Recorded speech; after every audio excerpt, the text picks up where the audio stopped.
Okay, good evening everyone, and welcome back to the PARSHAS shir. We're holding over here by PARSHAS BECHUKOSAI. This is the famous parsha that has encased inside of the words the Teichacha, which is the rebuke that HaKadosh Baruch Hu gives to Klal Yisrael for all of their sinful ways that they don't follow in the ways of HaKadosh Baruch Hu. It's a grim and a dark and a very menacing part of the parsha. I'm not going to deal with that tonight. We'll save that for the drush on Shabbos.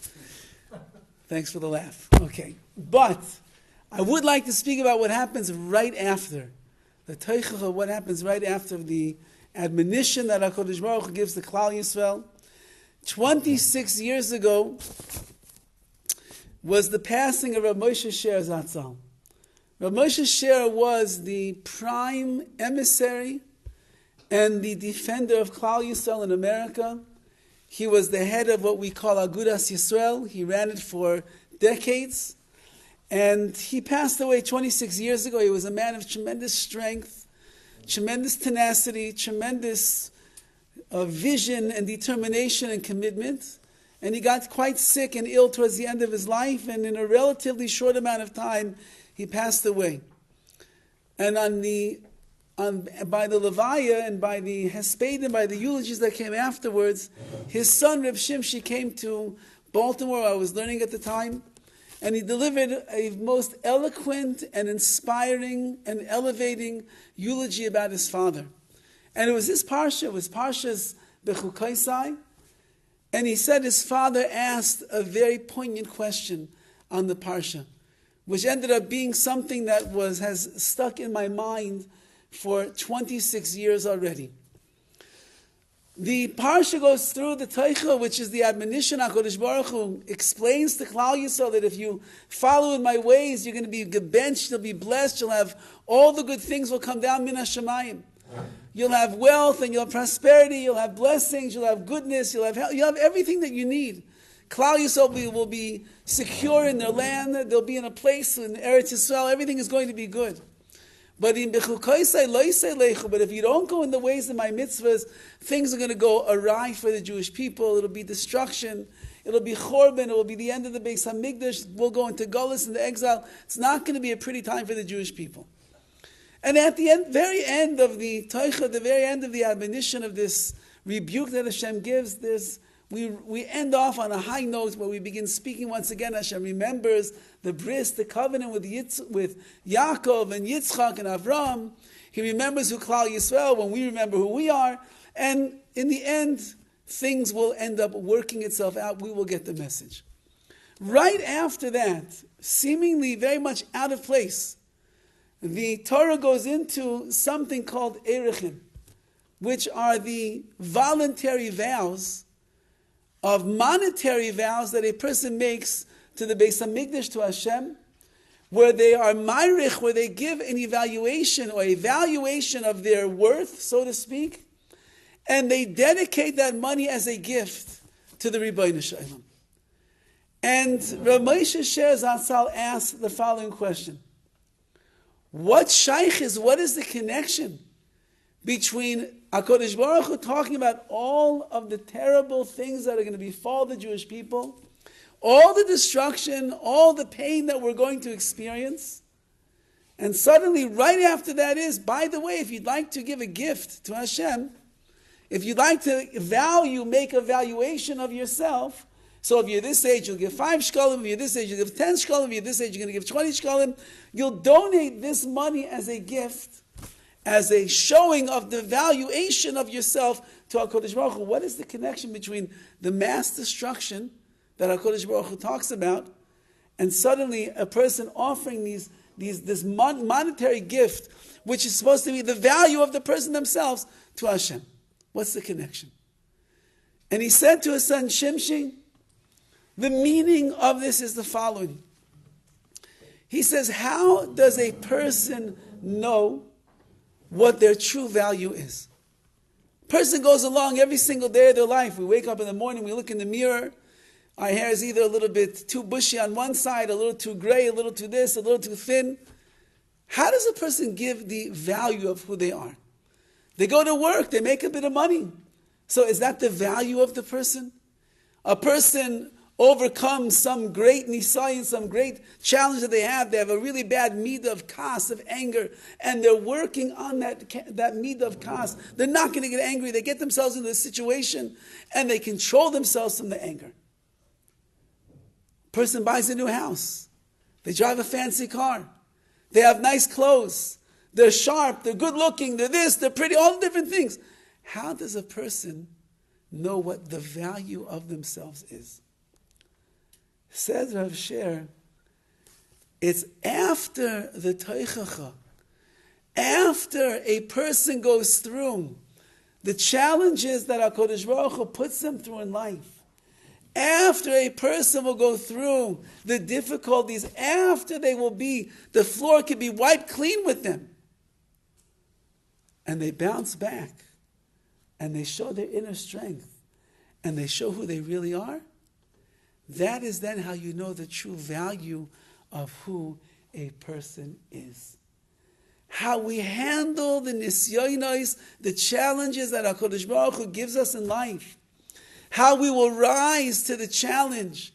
How we will dig into ourselves and find strength that we never knew that we had. How our emunah is going to become stronger and better as a result of the things that Hashem puts us through. That person that emerges from the challenge in his life, that is how you know the value of who that person is. Rabbi Moshe Sher himself, 2 weeks before he was nifter, before he passed away, he was lying in his hospital bed and he was in tremendous pain. I believe he had machla, some kind of a cancer, lymphoma, I believe. He was in tremendous, tremendous pain. It was racking his body. And his son Shimshi was visiting him. And he was bemoaning his plight to his son. And he said, Shimshi, because of all the treatments, everything I'm going through, I'm in so much pain. I'm in so much suffering. My mind is so cloudy with all the medications. I can't do anything. I can't daven. I can't learn. I stopped thinking. His whole life he thought only about Klal Yisrael, only about every other Jew. What could he do to make the life of the Jewish people better and more fulfilling in this world? I can't even think about what to do for a fellow Jew that is in need. I can't think. I pick up my Gemara every day to learn Daf Yomi. I just stare at the page. I have no idea what it's even saying. Sounds like us. But I said, I have no idea what it's even saying. And it's very painful for me. To feel that I can't do anything is very painful for me. I think about a day or two later, Shimshi came to the hospital and he had to take his father to one of the treatments. And they're walking down the hallway of the hospital corridor, and Rav Sher is so weak, he's holding on to the railing, schlepping along, one step at a time.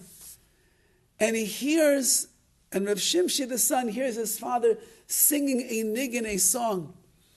And he's singing, Ein Oid Mavadoi, Ein Oid Mavadoi. There's nothing else besides Hashem. Ein Oid Mavadoi. There's nothing else besides Hashem. And he turns to his father and says, is that like some new niggin, some new song that you just came up with? What are you singing? So he said, yesterday, he said, a Rosh Hashiva called me to see how I was feeling.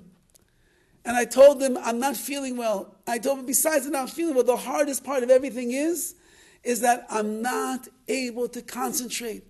I can't daven, I can't learn, I don't think about Klal Yisrael, what am I going to do to help another Jew? I don't feel like myself. So he told me that Rav Shach Zatzal was getting up in his age. I believe that he lived till, according to some calculations, 112 years old. When he got up to the end of his life, and you can imagine at 112 years old, you're not high functionality anymore. And it pained him tremendously. He felt that he could not do what he used to do. He said there was one thing that gave him chizuk. He could think about the words, Ein Oid Milvadei, there's nothing else besides Hashem. And that mitzvah to remind himself with a munah every single moment that he could, there's nothing else besides Hashem. Hashem is running the world, Hashem is taking care of me, Hashem is in charge of this. That gave Rav Shach tremendous chizuk strength at the end of his life. So Moshe Sher said, my davening, hard to daven. My learning, I just staring at the page, I don't understand. To help another Jew, what can I do from the hospital? But I can't do anything right now. But I started singing these words to myself, starting yesterday. Ein oid milvado, there's nothing else besides Hashem. And that gives me the chizuk. That made me feel good. It actually made me rejoice and feel happy for the first time in some time. How do you know the value of a person? How do you know the greatness of a person? How do you know what they're worth? You know what they're worth when you see the way they're responding to the situation that HaKadosh Baruch Hu puts them in. The Rabbeinu Yonah writes that the first step in Avodas Hashem, in entering into the gates of the service and the worship of HaKadosh Baruch Hu is, a person must know the Erech Atzmai, what is their intrinsic value. And when a person knows what is their intrinsic value, they're aware of the koichais, the strengths, the abilities, the talents, the skills, the essence of their neshama, then they can begin to pull it all together and they can serve HaKadosh Baruch Hu in the right way. According to what we're saying, it's beautiful. How does a person come to know the Erech Atzmai, their real value? When you look at yourself after you went through the challenge. Did the challenge make me stronger? Or did it make me weaker? Did I get farther from HaKadosh Baruch Hu? Or did I get closer to Hashem? I'm going through the funk in life. Am I falling off the rails? Or am I holding on to my dear life to make it stronger and better and get closer to Hashem? What am I doing? The Erech Atzmo, the value of the person, is determined how it is that they're going to react in the times that they're going through the challenges and how they're going to respond. I just heard a Maisa today. There is a Raphael Mashinsky, was a very close student to the Klausenberger Rebbe Zatzal. If anybody knows the stories that we've told in the past, the Klausenberger Rebbe was a man that walked into World War II, into the Holocaust, with a wife and 11 children. And he emerged from the ashes of Auschwitz with no wife and minus 10 children. And his 11th child died in the DP camps after surviving the entire war. So by the time that the Holocaust was over, and he was restoring himself, his health and the like, he was a man that had absolutely nothing left to his name, except one thing he had. And that was HaKadosh Baruch Hu. And anyone that ever saw the Rebbe in Auschwitz, and anyone who saw him afterwards, and those of us that were read, have been zeicher to read the stories, and maybe even see pictures or videos of him, everybody knows this was a man that emerged after the storm, probably 1,000 times stronger than he was even before he walked into the horrors of Auschwitz. So this Rav Mashinsky was raised as a Litvische Yid, which means he was not Hasidish. The Klausenberg Rebbe was a great Hasidish Rebbe.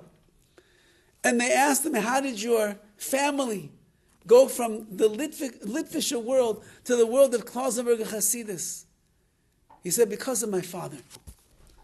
He says, when my father was a bacher, when he was a young man learning in Yeshiva Torah V'das, the Rosh Yeshiva of Mendelevich, Rashaga Mendelevich, when he found out that the Klausenberger Rebbe came to America, it was 1946. So we're talking, it was after the war, shortly after the war. He sent several bachim to go and spend the Friday night Seudah, the Friday night meal together with the Klausenberger Rebbe. And he said, my father was one of those Talmidim, one of those students that went. And they davened in Torah V'das, Kabbalah Shabbos, Marav, Friday night. And they come to the Beis Midrash where the Rebbe is, the Klausenberg Rebbe, and he davened very long. And when they got to the Beis Midrash, The Rebbe was in the middle of davening the Mariv Tefillah. And he was bowing by the words of Moidim Anachnu Lach. And when the Rebbe got to the following words, Hatoiv ki loicholu rachamecha, Hashem is good because His mercy never ends. The Rebbe was bowing down by these words to an extent, and he kept saying over and over and over again, Hatoiv, Hashem is good, ki loicholu rachamecha, your mercy never ceases. And he said over these words for 1 hour straight. And the man's father, Mishinsky, was watching a Rebbe who lost his 11 children, his wife, who went through the Holocaust, who went through the war, who saw all the horror that you could imagine. And what are the words that he's saying? The words are, Hashem, you are good. Your mercy never abates. He said, when my father saw that, he became a Talmud, he became a student on the spot of the Klausenberger Rebbe for life. A man with such emunah, a man with such faith, a man that believed in HaKadosh Baruch Hu so much that after everything he went through, he's saying, HaKadosh Baruch Hu, you're so good. Your mercy never ceases, it never abates, it never leaves. That's the sign of the Erech Atzmai, of the value of a person in this world. You don't know your value until you get pressed. You don't know your value until you must rise to the challenge. You don't know how much you are worth until you bring out the gold mines and the well springs of Amunah and Bitachon that is inside of you. You don't realize who you are until you overcome the challenges that HaKadosh Baruch Hu gives us in life, and it makes us stronger. And that's the Erech Atzmai. The first step into the pathways of Avodas Hashem, of serving the Ribbon Hashem, is you got to know your value, intrinsically who you are. How do you know? See how you respond to a test. The Gemara tells us that in Adam you can test a person in 3 ways. Kaisai, Kisai, V'kaisai. There's 3 ways you can test a person. In his kaisai, in his anger. How does this person react when he's angry? In his kisai, in his wallet, in his pocket, in his money. How does he spend his money? Is he generous? Is he stingy? Does he give? Does he hold it in? You want to test the person's level of chesed, level of generosity, level of nedivas halev, of how kind-hearted and how giving they are. Do they give open-heartedly, open-handed? Tiftaich, do they open up their hand and say, here you go? And the last one is in the kaisai, in their cup of wine. How does that person behave when he has drank just a little bit too much? Is he a wild man shouting obscenities and acting like a maniac? Or do you hear the beautiful words of Divrei Torah, brachas, aves Yisrael, chizuk that he gives to others? What do you hear? Says the Gemara, in these 3 ways, you can test who the person truly is. So if you want to know if it's a person that you should get close to, get the guy mad a little bit and see how he's going to react. And see, does he react gently, kindly? It takes a lot to really rustle his feathers. Or does he get angry fly off the handle? That's a kaisan, that's an angry person. Rav Moshe Sher is saying there's another way to measure a person. And that is b'nisyonosai, in his nisyonos, in the challenges that a person goes through. You can discern and you can see who the person is based on what they do to respond to what HaKadosh Baruch Hu brings their way.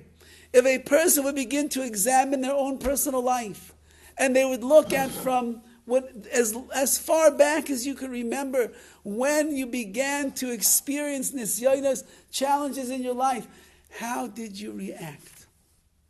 Did you lift yourself up? Or did you bring yourself down? Did you unite yourself with HaKadosh Baruch Hu? Did your emunah grow stronger? Or did it get weaker? Were you left with more doubts? Or more clarity in the Rebbeinu Shalom? How does it work? That's the way that we test, and that's the way that we know, and that's the way that we understand who we are. So I want to share with you a pasuk in Tehillim. For those of you that are in the Tehillim Shir on Sunday mornings, so then maybe this verse will sound familiar, but I want to share a beautiful verse. It says in Ayin Gimel in Tehillim number 73, Mizmor li'Asaf, Asaf was a Navi, he was a prophet. And he says, Ach toiv liYisrael. Everything is only good to Klal Yisrael. Elokim levari levav, Elokim, the God of justice and of judgment, levari levav, to those that are pure-hearted. And Rav Gamliel Rabinovich writes on these words of Tehillim the following. He says like this, Asaf hanavi oimer, the prophet Asaf says, if you go through, it's quite a long Tehillim, if you go through everything, you'll see very often in the words, he's bemoaning the plight of Klal Yisrael. He's crying in pain, he's shrieking. It's hard what Klal Yisrael goes through, the exiles and the destruction and the being flung from one place to the other. It's very difficult. Even though that I'm saying that, but I pay attention. I'm mizbainin, which means I meditate on this idea. V'roya, and I see. She'ein ze ki'im l'toivasam. Everything that HaKadosh Baruch Hu is putting a person through, and everything that He puts Klal Yisrael through, is all l'toivasam. It's all for their benefit. There's nothing that HaKadosh Baruch Hu would do to an individual, and there's nothing that He would do to Klal Yisrael as a nation that is not l'toivasam, not for our good. HaKadosh Baruch Hu mevi aleim yisurim. The reason that HaKadosh Baruch Hu brings suffering upon the Jewish people, because through that we will merit to walk into the world to come. Says of Gamliel Rabinovich, he's really going based on the words of Rashi over here. There's two ways that a person can look at the world. They could look at the difficulty and the pain and the hardships and the challenges, and they could look at it all very, very dark and very negative. They could look at that. Or they could say to themselves, wait a second, HaKadosh Baruch Hu is good. HaKadosh Baruch Hu is the essence of taiv, of goodness. Everything that Hashem does is good. So then how could the suffering be good? Suffering by definition is bad. I'm in pain, I'm hurt, mental anguish, emotional anguish, physical anguish. How could that be good? Because I know that Hashem would do anything bad. So He must be doing something that's good. So where's the good in the pain that He's causing me? Where's the good in the nisayon that He's putting me through? Where's the good in the anguish that I'm experiencing? Says Rashi, the good is that He's cleansing a person. He's purifying you so that you will merit to be able to go proud and tall and strong into Olam Haba, into the world to come when the right time arrives. From here we learn something very important.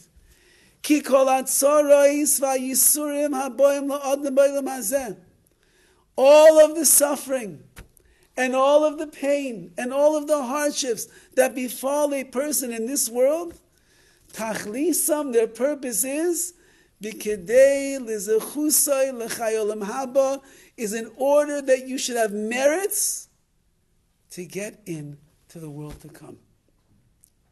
It's not about, shkayach, thank you very much. It's not about this world, because this world is the transient world. This world is the world that comes and it goes. This is the world that has a lot of the alma d'shikr. It's the world that is dark and is filled of deceit. The real world is the world to come. But you need currency to get into the world to come. How's a person going to get there? the way that they're going to get there is the neshama has to be pure. How does it get purified?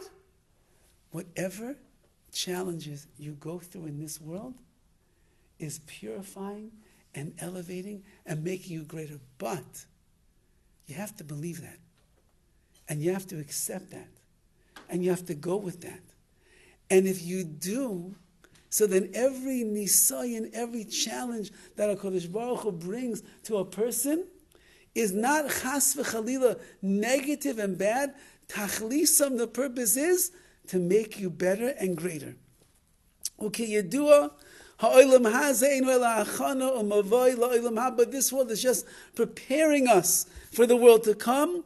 Nimsa ki kol atzarais va'yisurim b'yisoidam heim toivais gedoylais. Listen to these words.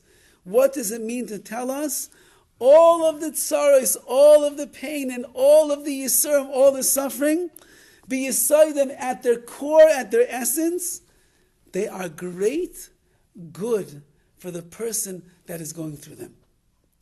When a person begins to react under the pressure, when a person begins to be able to see these things, that everything that's happening is for a reason because it's making me a greater person, so then you know your Erech Atzma, you know the value of who you are. If a person would be cruising through life, just imagine you go to the gym and you walk in and you never really worked out before. So they start you off on low weights. It's like 5 pounds if you're lucky on the curls. You get to the bench press, they give you a bar. The bar weighs about 45 pounds, if I'm not mistaken, and you're just pumping the bar. And you're pumping the bar, and the bar, and the bar, and the bar. And you, 1 week, and 2 weeks, and 3 weeks, and 1 year later, you're just pumping the bar. And somebody walks in and says, weren't you doing that like a year ago? He said, yeah, isn't that the exercise? And they say, are you foolish? They say, no, that's what I'm doing. I'm pumping the bar, bench pressing. And they tell them, if you keep pressing the same amount of weight always, you are not going to develop, your muscles will never get stronger. You're not going to have that six-pack and you're not going to have that physique that you're looking for. It's going to stay exactly the way that it is. It's only when you start adding the weight to the bar, and the next week it's 55 pounds, and then it's 65, and then it's 100, and then it's 120, and then it's 150, and then it's 180, then it's 200, and you're pushing, and you got to strain yourself, and you have to stretch those muscles. That's the only way that you're going to develop yourself and become bigger and stronger and more cut and with a better physique. That's the only way. Says HaKadosh Baruch Hu, it's the same exact thing, if not more, in the world of our ruchnius, of our spiritual development. If I let you coast through life and everything goes status quo, so you're bench pressing 45 pounds your whole life, you'll never grow into the spiritual giant that you could be. But if I keep adding weights, says HaKadosh Baruch Hu, I'll add in some challenges, I'll add in some financial worries. I'll add in some health issues. I'll add in some kids. I'll add in some this. I'll add in some this. And you have to keep pushing and pushing and pushing and pushing. So then your spiritual muscle, which is your neshama, it gets bigger and bigger and stronger and higher up. And then you begin to know the Erech Atzmai, the real value of who you are. You could do it on your own if you are focused enough, if you understand enough. Like the Rabbi Yonah writes, there's something in the Gemara that's called Yisurim Shel Ava, suffering of love. What kind of suffering is love? Where did a person ever get suffering out of love? He says, you could do that to yourself. If you will push yourself to your limitations in your learning, you will push yourself to your limitations in your davening, you will push yourself to your limitations in your tzedakah. You got to give till it hurts. If it doesn't hurt you when the money comes out of your pocket and your wallet, you're not growing in your tzedakah. If it doesn't hurt you when you daven 1 second more, everybody's in a rush in the morning. We got to get to work. But you spend 1 extra second and it hurts. You just pushed your neshama a little bit bigger. It's hard to come to a shir.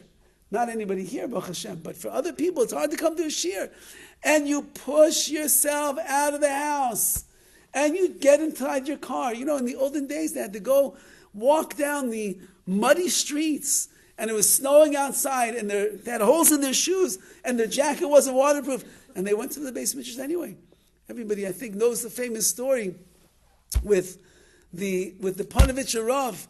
When the Panovich Rav was laying the cornerstone for the Panovich Yeshiva in Bnei Brak, which was at that time the largest yeshiva in the world. So he was standing next to the Chazon Ish and he was crying like a baby.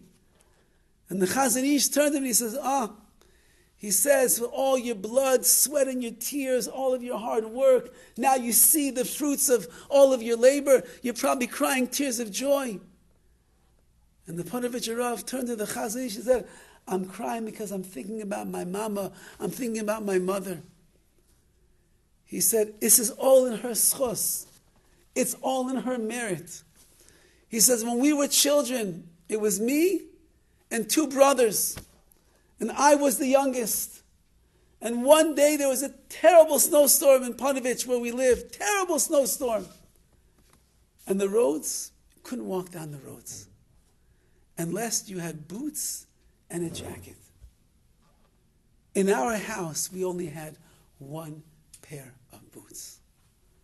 So my mother came to us, the 3 children, in the morning, and she said, Rabbi Sai, my dear Kinderlach, she said, there's only 1 pair of boots in this house. And you can only walk the roads with the snow if you have a pair of boots. So she said, which one of you is going to get the boots to go to yeshiva and learn today? So my older brother said, well, I'm the oldest. I'm in the highest level of learning. Mama, you should give me the boots so I can go and I can learn. I'm learning Gemara, Rashi, Tosfos. I hear the shir from the Rabbi. I should go. And my middle brother said, no, but I'm like at that stage right now. We're learning big things in Mishnayos right now, and the Rebbe's getting so excited. I'm the one that should go. And I said, but I'm the youngest. And the Torah is the most pure by the youngest. I'm the one that should go. Let me wear the boots. And my mother looked at us and she said, you're not getting the boots. And you're not getting the boots. And you're not getting the boots. I'm going to wear the boots. And I'm going to carry each one of you to your yeshiva today through the snow. And she puts on the boots. And she takes her older son. She puts him on her shoulder. She carries him to yeshiva. Then she walks back through the snow. She gets the second son, she puts him on her shoulder, and she carries him through the snow and comes back. She takes me, says the Panovich Rav, little young boy that I was, puts me on her back, and she carries me through the snow, and she says, Shefala, my child, go and learn Torah, that's what it's all about. And from that day onwards, my mother taught me what Torah really is all about. And it's in her schus that we're building the Panovich Yeshiva. What's the Erich Atzmai? What's the value of a person? What do they do when it snows in Panovich and there's only 1 pair of boots? If you're a mother who puts on the boots and carries every single one of her children to yeshiva, that 30 years or 40 years or whatever is 50 years down the road, your son is building the biggest yeshiva in the world because of you, then you passed your test. You passed your challenge. You did what it is that you are supposed to do.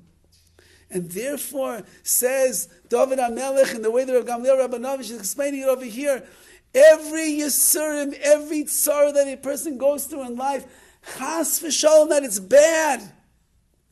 It's the weights that HaKadosh Baruch Hu is adding to your bar, to your dumbbell. So you won't be a dumbbell in Ruchnius. You'll be a strong man in Ruchnius.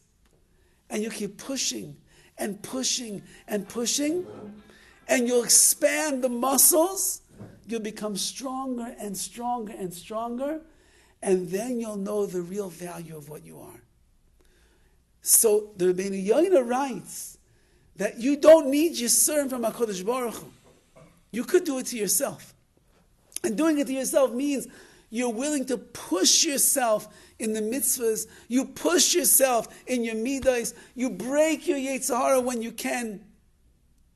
But not everybody is Zeiche merits to have the Yisurim Shel Ava, the suffering of love. We don't all have the inner strength and courage and commitment to do that.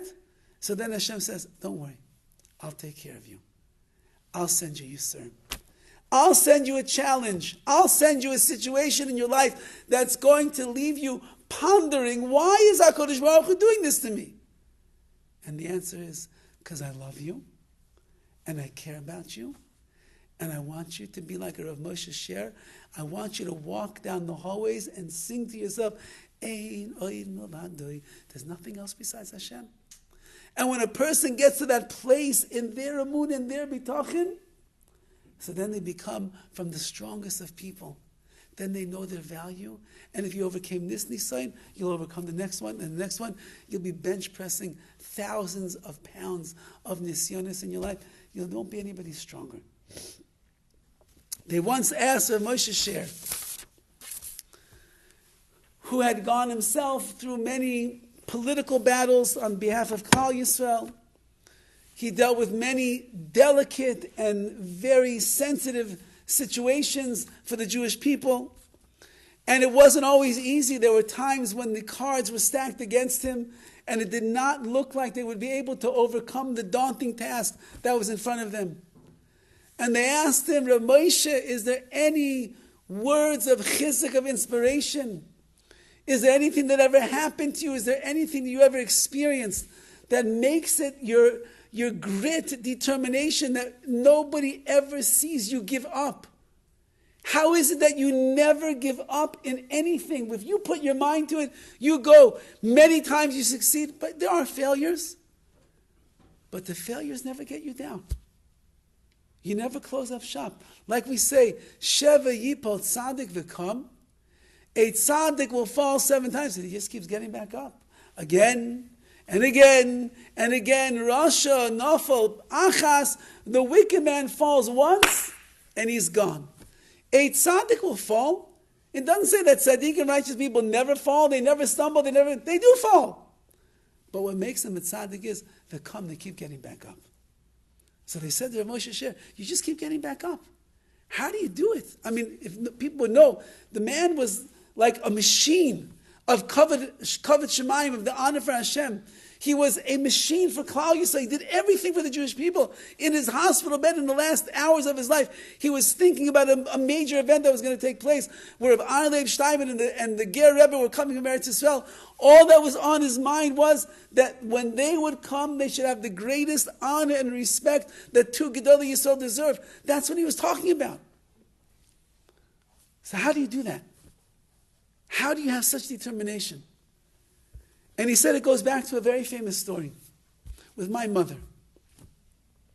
He said that we grew up, we were extremely poor. We lived, I think, on the Lower East Side, extremely poor.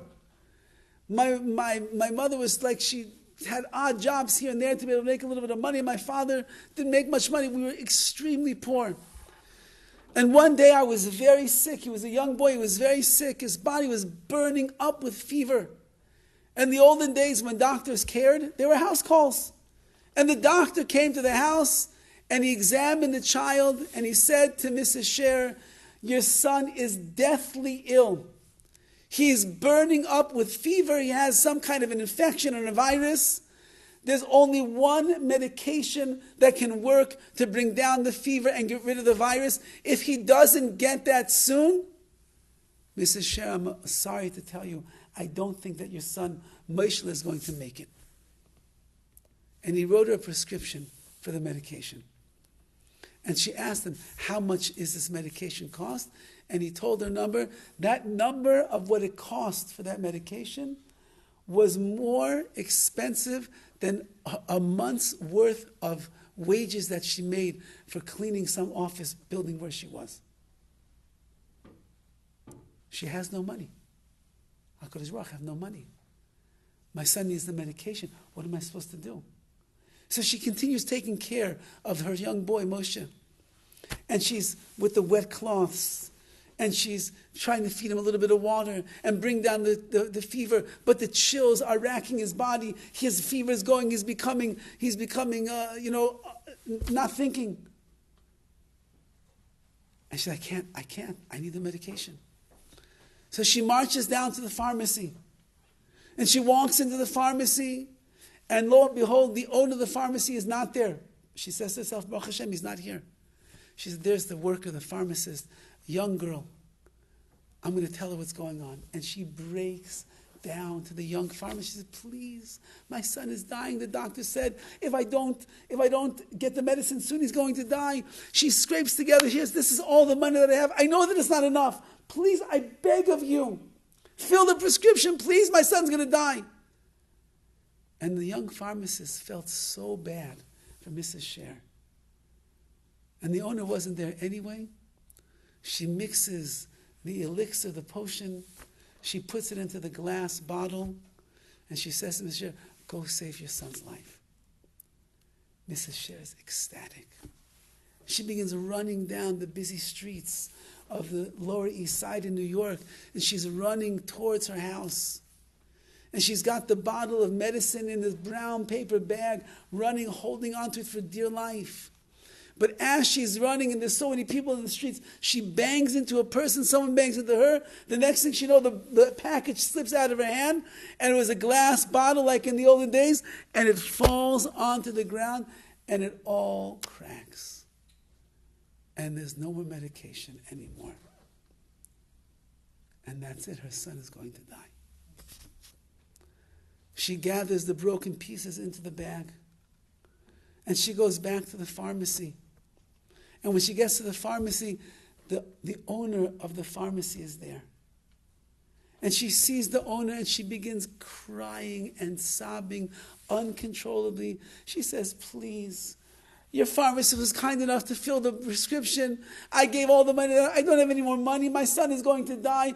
I promise you, if you'll fill the prescription, I promise you, I'll come in every day for the next months until I can pay it off. I'll clean your store every single day at the end of the day. You don't pay me, that will be my payment for the medicine. Please, I beg you. She's sobbing and crying and sobbing and crying.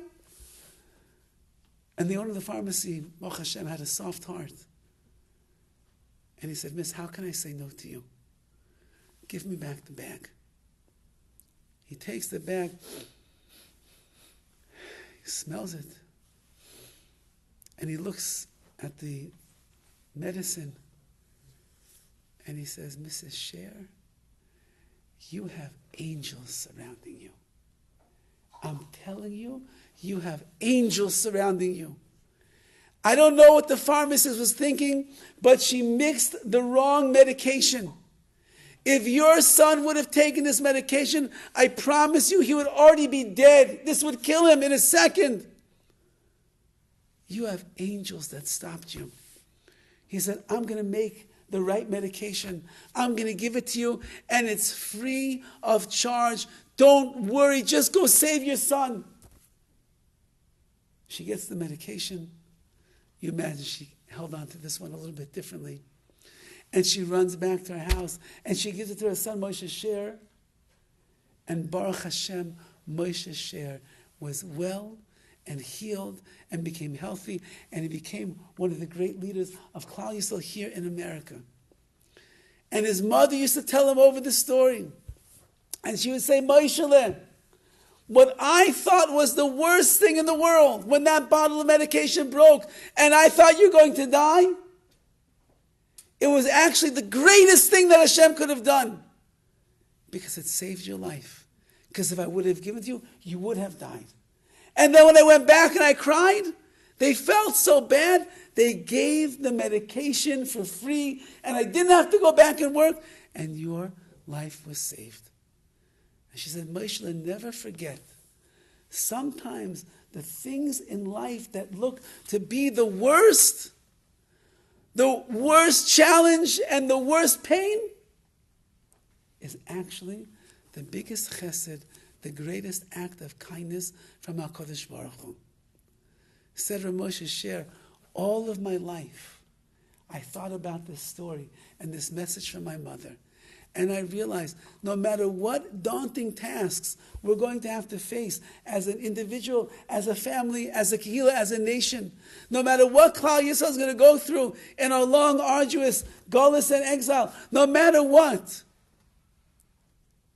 when it looks the darkest, and it looks the most unknown, and it looks the most unsure, I keep thinking to myself, maybe that itself is exactly the bracha that HaKadosh Baruch Hu is bringing for a better life for Klal Yisrael. And that's what this one Rav Mashinsky saw when he saw the Klausenberger Rebbe davening shortly after he lost his entire family. Hatoiv ki loi chalu rachamecha. Hashem is good. His mercy never abates. It never desists. His rachamim is always there. In the challenges, yes. Why is that merciful? Because it's good. Why is it good? Because he's making you a greater person. And therefore, the real erich atzmo, the real value of who the person is, comes through in those moments of challenge in their life. So may we be zeiche im Yetz Hashem, that we should try to challenge ourselves. So HaKadosh Baruch Hu doesn't have to bring challenges in our life. Yisurim shel ava, suffering of love. When you push yourself to the limits in your davening, in your learning, in your chesed, in your tzedakah, in your midas, in your controlling your tzar, when you push yourself and it hurts, that's suffering out of love. I did that for you, HaKadosh Baruch Hu. But just in case we don't all do it in the right way, don't get angry with Hashem when He sends you sermon. Don't get angry with HaKadosh Baruch Hu when He challenges you. Don't be mad when Hashem tests us and we don't see Him testing other people the way He's doing it to us. Why? Because that must mean that Hashem knows you've got some big muscles inside of there that just are underdeveloped right now. And through that which you will do, you're going to walk out of it. You'll be Mr. Universe. You'll be Mrs. Universe. You'll be Mr. Olympia. You'll have all the muscles. One, they have like one on top of the other like that. You'll have one on top of the other of the greatest spiritual muscles that you could imagine. Because HaKadosh Baruch Hu tested you and you withstood the test of time. In Yetz Hashem, we should be zeicher to find the inner strength to overcome whatever nisyonos, whatever challenges there are in our life, to recognize that HaKadosh Baruch Hu is the best trainer in the world. Bar none, there's no better trainer. They have all these trainers, they weigh you, they take your body mass, they hear what you eat, how many hours you sleep, and they design a whole regimen for you. 6 hours of sleep, and you have to eat this amount of grass, and you have to eat this amount of soy milk and only oat milk on Tuesdays, and you have to work out 17 hours a day, and every meat has to be lean, and so on and so forth. And that's how you're going to get in the best shape possible. Hashem says, I'm the best trainer. And I'm developing your muscles and your regimen and your stamina and everything so that you should be able to become the greatest you possible. Be'ez Hashem Yisbarach will become the greatest we's that we could become, the greatest ani, the best that I could become, and in the schus of overcoming the nisyonos of life that Hashem puts everybody through, that will be the defining moment of the erich atzma, of the real value of who we are. And just like a person dedicates their value to HaKadosh Baruch Hu, and that money goes into the Beis HaMikdash for the things that the Beis HaMikdash needs, in Yetz Hashem, when we will dedicate our value to HaKadosh Baruch Hu, He'll bring us back to that place that our neshamas need so badly, and that is the building of the Bayis Shlishi, the third Beis HaMikdash, B'mheira V'yameinu.